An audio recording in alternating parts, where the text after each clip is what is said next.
Welcome to AI TV. We're broadcasting live from AI Expo Africa 2019, Africa's largest AI trade show. And it's a great pleasure to welcome Brian Lewkowicz from Ernst & Young.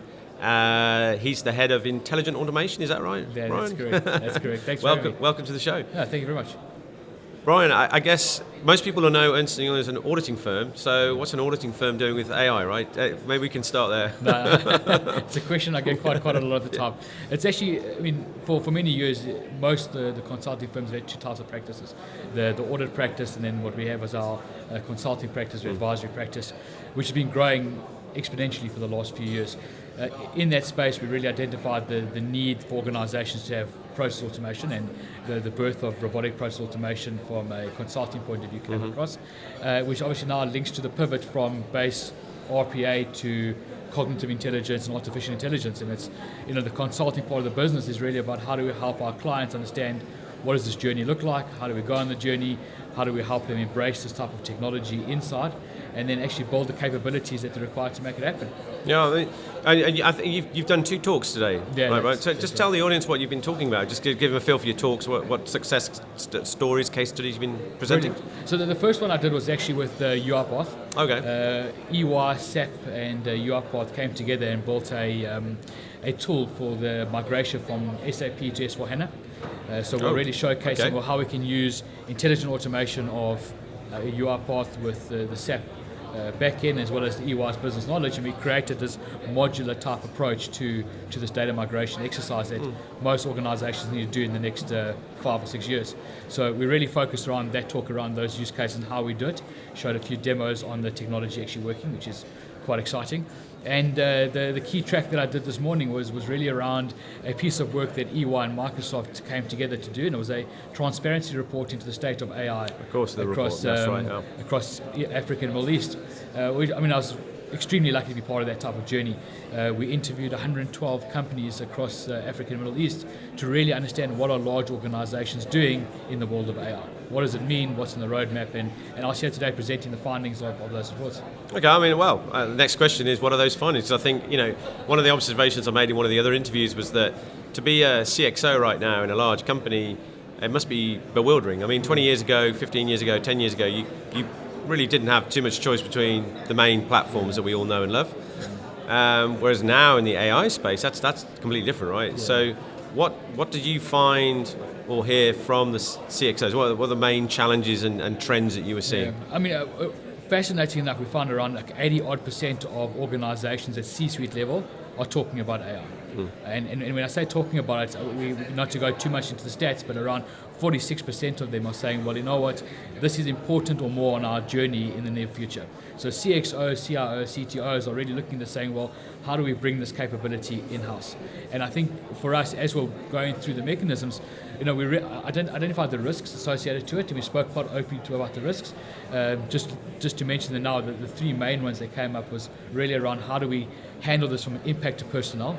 Not necessarily about job loss everyone's afraid of, it's more about that human behavioral science around how comfortable are people to let robots make decisions for them, and really work on that impact to the people on that side. The lack or unknown of legislation is another key risk that we've spoken about. And finally, upkeep of the system. And not upkeep from a normal IT platform, but upkeep on these algorithms, upkeep on the data, which then leads me to probably the most exciting part of the report for me was around what are the future capabilities that are required, and what do we need to focus on. And if I look at the human and the tech type skills we need, we speak around those data scientists, the need for those advanced analytical thinking. We need the data management. We need the ability to work with third-party external consultants to really make that happen. And it's not necessarily external consultants like the big four consultings, but it's also around using tech startups. Pretty much what we're seeing around the room today is how do we leverage that type of thinking in big organizations to make it real. And I think that's what the CXOs are looking at, saying, well, how do we now change our landscape to allow for emerging technologies to come into our space without following the legacy SDLCs we did for many, many years. Yeah, I think I've heard that several times now. Particularly one of the guys from Tanzania, where they were saying that the easiest way for a country to innovate is for large companies to essentially procure the services from a startup, right? If they want to get innovation into their business, that's broadly what they need to do, right? So in terms of the show, this is your first time here. I guess when you're selling a show to someone who's never been here, there's an element of skepticism maybe. It's like you've been to other events and seen other events around the world. But how do we compare with what you've seen so far? I mean, I think this event's been fantastic, and I really appreciate the opportunity to be here.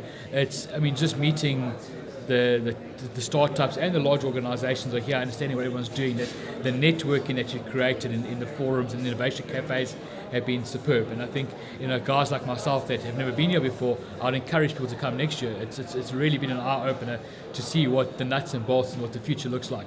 And I think the talk tracks have been absolutely superb. The keynotes have been really insightful. And I think everyone's systemically talking around the same thing. Everyone's asking the right questions around how do we build this AI for good. And I think having these type of events leverages that thinking, and you can only propel it from here.